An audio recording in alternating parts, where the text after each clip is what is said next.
वक्फ संशोधन विधेयक को लेकर बनी ज्वाइंट पार्लियामेंट्री कमेटी के अध्यक्ष जगदंबिका पाल पटना पहुंच गए हैं, बड़ी बैठक करने वाले हैं। नमस्कार, दर्श न्यूज में आपका स्वागत है।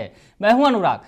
पटना में आज गहमा गहमी के बीच जहां एक तरफ आरजेडी की बड़ी बैठक हो रही है, आरजेडी की भी संसदीय समिति की जो संयुक्त समिति की बैठक है वो हो रही है, और दूसरी तरफ राहुल गांधी भी पहुंच रहे हैं। थोड़ी ही देर में तमाम बैठकें होंगी। और इस बीच वक्फ संशोधन विधेयक को लेकर बनाई गई कमेटी के अध्यक्ष हैं जगदंबिका पाल, वो भी पटना पहुंच गए हैं। बड़ी बैठक होने वाली है जिसमें वक्फ संशोधन विधेयक में क्या क्या सुधार किए जाने हैं, क्या क्या संशोधन किए जाने हैं, इसको लेकर जो समीक्षा की जा रही है, वहाँ पटना में वो लोगों से सुझाव लेंगे, शिकायतें लेंगे कि आखिर इसमें क्या खामियां हैं और क्या होना चाहिए, क्या बदलाव होना चाहिए, तमाम बातें वो करेंगे। तो इसको लेकर बड़ी बैठक होने जा रही है। और चेयरमैन जो हैं, जॉइंट पार्लियामेंट्री कमेटी के चेयरमैन जगदंबिका पाल पटना पहुंचे हैं। पटना पहुंचकर उन्होंने क्या कुछ कहा है बैठक के संबंध में, आप पहले उनका बयान सुन लीजिए। आप अब बिहार के पटना में आए हैं तो अपने आप में ये महत्वपूर्ण मीटिंग है, और जो पार्लियामेंट के द्वारा जो सरकार के आग्रह पे ये जॉइंट पार्लियामेंट्री कमेटी को इसको सुपुर्द किया है वक्फ के अमेंडमेंट एक्ट को, तो अब इसमें बिहार में भी आकर के और यहाँ के डेलीगेशन से, यहाँ के ऑफिशियल के साथ, वक्फ बोर्ड के साथ, माइनॉरिटी कमीशन के साथ, या जो बार काउंसिल के लोग हैं या लायर्स हैं, काफ़ी डेलीगेशंस हैं सुना, उनके साथ हमारी मीटिंग होगी, क्योंकि हमें रिपोर्ट इसी बजट सेशन में देना है। और बजट सेशन भी 31 डेट आ गया है, तो अब हमारे पास समय नहीं था, इसलिए आज हम पटना के दौरे पे आए हैं कि हम जो हमारा प्रस्तावित वक्फ का अमेंडमेंट एक्ट है उसके संबंध में यहाँ पे ज़मीनी हकीकत क्या है, और उस पर उस अमेंडमेंट के संबंध में क्या राय है यहाँ के जो डिफरेंट ऑर्गेनाइजेशंस हैं। क्योंकि जो वक्फ का एक पर्पज़ है कि इसका फ़ायदा ख़वातीन को, बहनों को, बच्चों को एजुकेशन, रिलीजियस पॉयस पर्पजेज के लिए मिले, और आज उसमें अगर भारत सरकार एक सुधार लाना चाहती ट्रांसपेरेंट ढंग से, उस वक्फ की प्रॉपर्टी का फ़ायदा गरीबों को, पसमानदा को, आम लोगों को मिल सके, महिलाओं को, मुस्लिम्स को, तो उसी संबंध में आज ये कमेटी आई। हमारे साथ श्री ब्रिजलाल जी भी मेंबर ऑफ पार्लियामेंट हैं, हमारे गवर्नमेंट ऑफ इंडिया के सेक्रेटरी भी हैं, और हमारे काफ़ी एमपी पहुंच चुके हैं। सर, कहा जा रहा है कि बिहार हो या फिर बिहार के अन्य राज्यों में भी वक्त की जो ज़मीनें हैं, तो कई ऐसी ज़मीनें हैं जो वक्त की है नहीं, लेकिन दावा वोटों पे, क्या इस पर भी कोई विचार होगा? क्योंकि लगातार बात तो इसी नहीं, इस पर विचार हो रहा है। ये बात बिल्कुल संज्ञान में आई थी कि चाहे बिहार हो, उत्तर प्रदेश हो, वेस्ट बंगाल हो, या राजस्थान हो, मध्य प्रदेश हो, ऐसी सब जगह हैं, बिहार की भी हैं।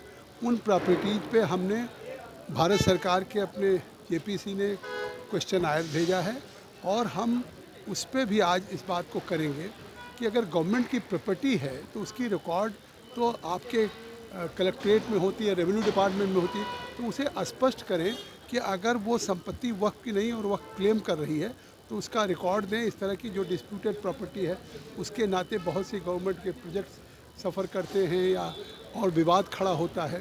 तो इस परिस्थितियों, क्योंकि देखा आपने कि कई जगह पिछले दिनों जब से ये जेपीसी का गठन हुआ, कर्नाटका के किसानों को वक्फ की नोटिस दे दी गई जो सैकड़ों साल से अपनी खेती जोत रहे थे।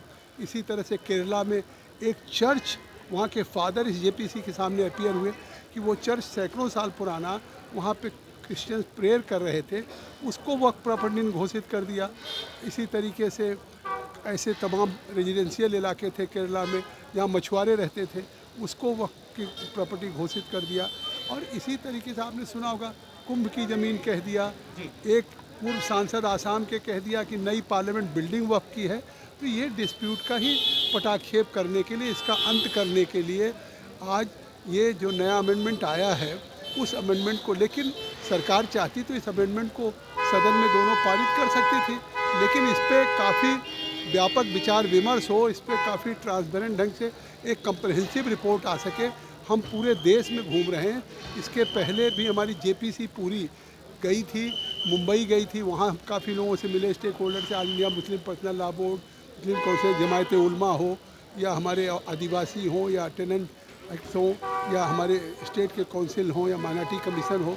इसी तरह से अहमदाबाद, हैदराबाद, बेंगलोर, चेन्नई, गुवाहाटी और आसाम जा चुके हैं, अब हम पटना आए हैं, कल कलकत्ता जाएंगे, फिर 21 को लखनऊ होंगे। तो एक तरह से पूरे देश में इतनी व्यापक, अभी तक दिल्ली में भी 34 बैठकें हो चुकी हैं और करीब 204 हम अलग अलग डेलीगेशन से और स्टेक होल्डर से मिल चुके हैं। तो सुन लिया आपने कि वक्फ संशोधन विधेयक जो संसद में बिल पेश किया गया था, इसके बाद इसे ज्वाइंट पार्लियामेंट्री कमेटी में भेजा गया। यानी कमेटी इस पर अब संशोधन में क्या कुछ होना चाहिए, क्या सुधार किया जाना चाहिए, इस पर विचार करेगी, रिपोर्ट देगी और उसके बाद सुधार कर इस बिल को लागू किया जाएगा। वक्फ संशोधन विधेयक है, यानी वक्फ बोर्ड की जो पहले का बिल है उसमें संशोधन करने की बात है। इस पर जो है ये ज्वाइंट पार्लियामेंट्री कमेटी का गठन किया गया है। हम आपको बताएं कि लोकसभा में वक्फ संशोधन विधेयक पर जेपीसी का कार्यकाल बढ़ाने पर प्रस्ताव को मंजूरी दी और 2025 के बजट सत्र के अंत तक अपनी रिपोर्ट पेश करने का आदेश भी दिया था। बीते 5 दिसंबर को जेपीसी के प्रमुख जगदम्बिका पाल ने बताया था कि समिति ने अपने कार्यकाल के विस्तार से पहले दिल्ली में 27 बैठकें की थी। इन बैठकों में कई हितधारकों और भारत सरकार के विभिन्न मंत्रालयों के साथ चर्चाएं शामिल थी। यानी लगातार वार्ता जारी है।